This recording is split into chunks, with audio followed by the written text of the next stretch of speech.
সাধারণ মানুষের হয়ে কাজ করো, না হয় প্রধানের চেয়ার থেকে পদত্যাগ করো। তৃণমূল পরিচালিত জলপাইগুড়ি অরবিন্দ গ্রাম পঞ্চায়েত প্রধানের বাড়িতে এই দাবিতে বিক্ষোভ দেখালো সাধারণ মানুষ।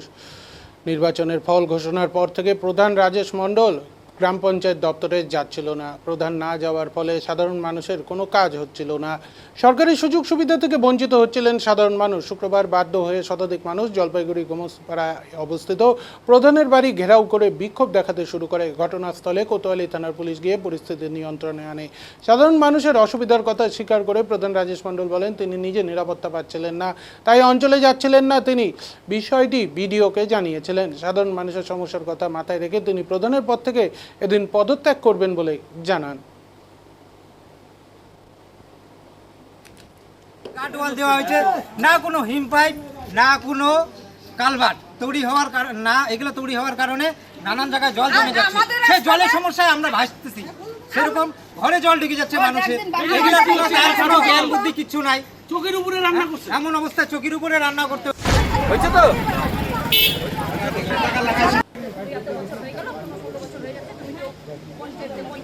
ওনার যে মহিলা রাখতো ব্রিগেড বান্ধবীগুলো, তারা গেটের সামনে দাঁড়িয়ে থাকতো। কোথায় রাখতো? এই যে ক্লাবের মধ্যে গেটের সামনে দাঁড়িয়ে থাকতো। কেন যাবেন? কার সাথে দরকার আছে? দাদা এখন নাই, আমাদেরকে বলুন। আরে আমাদের যাদেরকে যাকে দরকার, প্রধান তো তাকে দরকার, তার সাথে কথা বলবো। তার সাথে কথা বলতে পারতাম না, অনেক জনের পারমিশন নিতে লাগতো। কেন যাবা দাদার সাথে কথা বলতে? কিসের জন্য? আমাদেরকে বলো দাদা এখন নাই, কথা বলতে দিব না, এরকম কথাবার্তা বলতো মহিলারা। একটা ফর্ম আনতে গেলে দিব না, তোমাদেরকে দাদা দিবে, এই দাদা দিবে না, এরকম করে বলতো বান্ধবীগুলা। তাদেরকে নিয়ে ঘুরতে যেত, তাদেরকে বাড়ি বানাই দিছে। আজকে আমাদের ঘর নাই, বড় সমস্যা। এখন বর্ষাকাল, আজকে আমাদের ঘর নাই। ঘরের নাম নিয়ে যাদের ওই যে বান্ধবীগুলো যা আছে ওখানে ছিল যে ক্লাবের ভিতরে, তাদেরকে টাইলস বসানো ঘর, 2 তলা ঘর বানাই দিছে। আর গরিবদেরকে এসি বসানো, টিভি সব দিছে। দিঘাতে ঘুরতে নিয়ে গেছে, সব করছে, এগুলা সবাই দেখছে। কিন্তু গরিবদেরকে কোনো সুযোগ সুবিধা দেয়নি। খালি বান্ধবী পাগল। গরিবদেরকে কোনো সুযোগ সুবিধা দেন নাই। 5-5টা গাড়ি উনার, এত বড় বাড়ি, গরিবদেরকে একটা জিনিস দেয় নাই। ওনাকে ডাইকে পাওয়া যায় না। ডাক্তার বলেই বলে আমি যাইতে পারবো না। আমার স্বামী হচ্ছে থ্যালাসেমিয়া পেশেন্ট, দুইটা হচ্ছে আমার হ্যাঁ একটা। ওনার যে মহিলা রাখতো ব্রিগেড বান্ধবীগুলো, তারা। দিদি কি নাম আপনার? রেখা দাস। কোথায় বাড়ি? গোমস্তাপাড়ায়। আজকে কি করলেন? আমরা কি করলাম, এটাই আসলাম, আমরা প্রধানের কাছে আসলাম যে আমাদের জব কার্ড আটকায় আছে, 100 দিনের টাকা আটকায় আছে, আমরা কাজ করতে পারতেছি না। সব এলাকায় কাজ শুরু হয়ে গেছে, আমাদের এলাকায় কাজ এখনো শুরু হয় নাই। হ্যাঁ হ্যাঁ, ড্রেন হচ্ছে না, জল পাস হচ্ছে না। হ্যাঁ, জল চলে যাচ্ছে, তার মধ্যে মানে এমন মানে বাড়ি বাড়িতে মানুষের জল আটকায় আছে, বা ওই ব্যবস্থা কিছু করে নাই। কতদিন থেকে এই অবস্থা? আমাদের তো পুরো 5 বছর হয়ে গেল। এই যে কেবল ভোটের আগে আমাদের রাস্তা করে দিছে, কিন্তু রাস্তা করছে ঠিকই, কিন্তু বাড়িতে সবার প্রত্যেকটা বাড়িতে জল, প্রত্যেকটা বাড়িতে জল। হ্যাঁ, প্রত্যেকটা বাড়িতে জল। অনেক কিছু, আর মানে ঘরের জন্য আসলাম, ঘর দিত না, বা ওনার ক্লাবে ঢুকার অধিকার নাই, বাইরের থেকে কথা বলতে হতো, ভিতরে যাওয়ার অধিকার নাই। প্রধান কি নাম? সে হচ্ছে রাজেশ মণ্ডল, আবার রাজা মণ্ডল, 2টা নাম ওনার। আমি এটাই চিনি, একটা হচ্ছে রাজেশ মণ্ডল, একটা হচ্ছে রাজা মণ্ডল। পিকনিকে গেছি, আমাদের আমরা গেছি 200 টাকা দিয়ে। হ্যাঁ, আমরা 200 টাকা দিয়ে যাইতাম পিকনিকে। আমরা মেন পিকনিকে খাওয়াটা বড় কথা না, আমরা একটু জায়গাটাও দেখতে যাইতাম। পরবর্তীতে আমরা যাইতে পাবো কি পাবো না, এই কারণে আমরা জায়গাটা দেখতে যাইতাম। কিন্তু আমরা জায়গা দেখতে যাই, জায়গা দেখতে যাই, খাওয়া তো দূরে থাক। 200 টাকা করে যে নেয় খাওয়া, বিল্লা খাওয়া, ওরকম ঘাটিয়া খাওয়া খাইবো, খাবো না। আর আমরা বাড়িতে ওরকম খাবো না, ওরকম খাওয়া খাবো না। এখন কি, এখন উনি এখন বলে কি বলতেছে, এখন কি করবে? আচ্ছা, বন্ধ হয়ে আছে, এখন উনি কি এখন ডিসিশন নিলেন? হ্যাঁ, কি বলতেছেন এখন দেখি 3টার পর কি হচ্ছে। না, ওনাকে দেখা যায় না, 2 মাস হয়ে গেল। 2 মাস হয়ে গেল। কোথায় আছে? মানে যেদিকে রেজাল্ট বের হচ্ছে, উনি প্রধান অঞ্চলেও যান না, আর মানে গোমস্তাপাড়ায় মানে বেরো হন না। ওনার যে এলাকাটা, উনি ওনার এলাকায় উনি বের হন না। কেন এটা এখন জানি না, সেটা ওনার ব্যাপার। উনি কেন বেরোচ্ছে না? দেখেন, চুরি ভাই, যেখানে চোরের মার বড় করা, পরিষ্কার কথা। চুরি করছে বলে তো ভয় লুকায় আছে। চুরি না করতো তাহলে বুক ফুটাইয়া বের হতো, বুক ফাটাইয়া বের হতো। চুরি করছে বলে তো আমাদের ঘরের টাকা খাইছে, আমাদের 100 দিনের টাকা খাইছে। হ্যাঁ, ওই টাকাগুলো যাবে কোথায়? এই টাকা যাবে মানুষের টাকা, জমিনের টাকা খাইছে। আচ্ছা, আমি একটা কথা বলি, দাঁড়ান,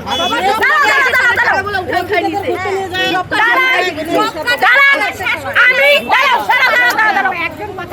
আমি একটা খুব গরিব মানুষ, অনেক কষ্ট করে আমি 10 বছর ধরে আমি টাকা জমাইছি।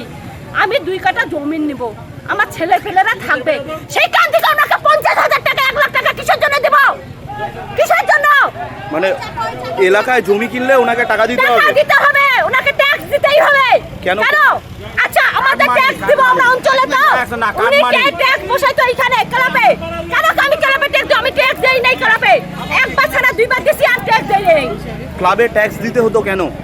এই যে এখানে বসবে ক্লাব থেকে নিয়ে আসতো, এখানে বসাই দাও, কিন্তু আমি 2 বার দিছি, আমি আর দেই নাই। সব বাড়ি থেকে ক্লাবে ট্যাক্স এই অঞ্চলে ক্লাবে কেন হবে? এটা অঞ্চল একটার উপর একটা গাড়ি কিনে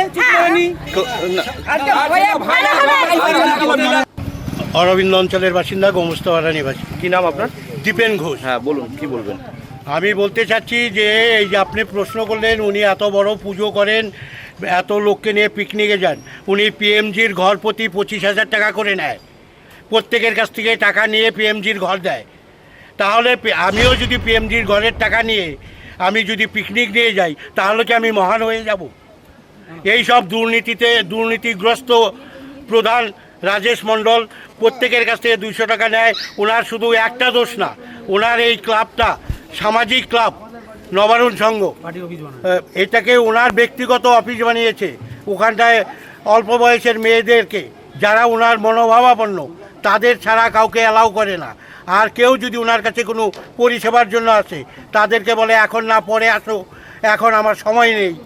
আর যারা ওনার পরিষেবা করতে পারে তাদের নিয়ে উনি ক্লাবে বসে থাকেন। উনি ইস্তফা দিলেই আমরা ওনাকে ছাড়ছি না। ওনাকে অঞ্চলে গিয়ে অডিটের টাকা এবং পার বুথ 10 লক্ষ করে টাকা উন্নয়নের খাতে আসছিল, সেই টাকার হিসাব দিতে হবে। জনগণ ওনার কাছে হিসাব চায়। ঘরের কাটমানি ফেরত দিতে হবে। জনগণ ওনার কাছে হিসাব চায়। অবৈধভাবে একটা বাড়ি করে রাখছে, সেই বাড়ি বিক্রি করলে গোমস্তাপাড়া কেন, আশেপাশের 3টা সেবাগ্রামের সবাই এসে সেই বাড়ি বিক্রি বন্ধ করব। উনি প্রত্যেকের টাকা রিটার্ন করবে, তারপর উনি অনেক অবৈধ জমি কিনে রাখছে, অনেকের জমির দলিল আটকে রাখছে, বেনামি জমি কিনে রাখছে, সেইগুলোকে ওনাকে রিকভারি করতে হবে, তা না হলে ওনাকে ছাড়া হবে না। ইস্তফা দিলেই উনি মুক্তি পাবে না।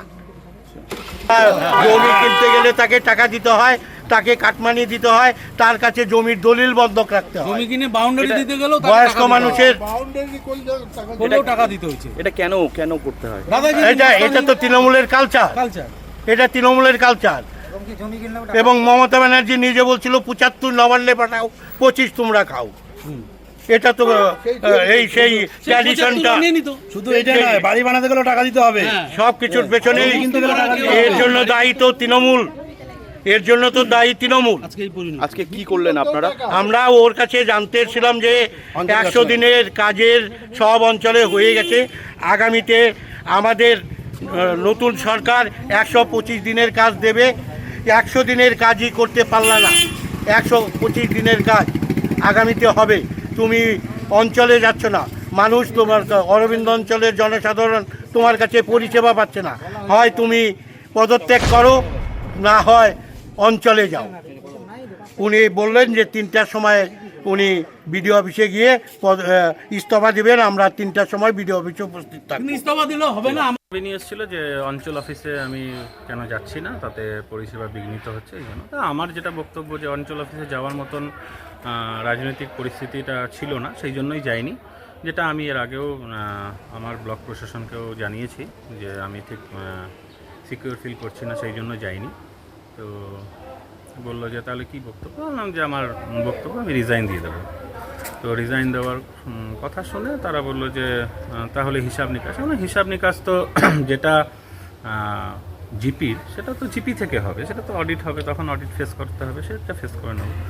তো তারপরে ওরা রিজাইন দেওয়ার কথা শুনে আর কথা বাড়ালো না এবং আপনি কি আজকে রিজাইন দিচ্ছেন? আজকে রিজাইন দেওয়ার কথা বিডিও অফিসে। পরিস্থিতি তো কাজ করার মতন নেই। আর যেগুলো আমাদের যারা পঞ্চায়েতরা আছে তারাও ঠিকভাবে করতে পারছে না। এবং স্বাভাবিকভাবেই যেহেতু রাজ্যে একটা দল এসছে, বিভিন্ন জায়গায় আমরা মিডিয়াতেও দেখেছি, বিভিন্ন জায়গায় কোনো জায়গায় মিউনিসিপ্যালিটি ভাঙছে, কোনো জায়গায় পঞ্চায়েত ভাঙছে। স্বাভাবিক ব্যাপার, আমাদেরও ভাঙবে। তবে অনাস্থা আসার সময়টা আগস্ট মাসের 10 তারিখ ছিল। তো একের পর এক কোনো না কোনো কাজ আটকে যাচ্ছে বা সমস্যা হচ্ছে, এটা তো আমিও রিয়েলাইজ করছি। কেননা একজন প্রধান যদি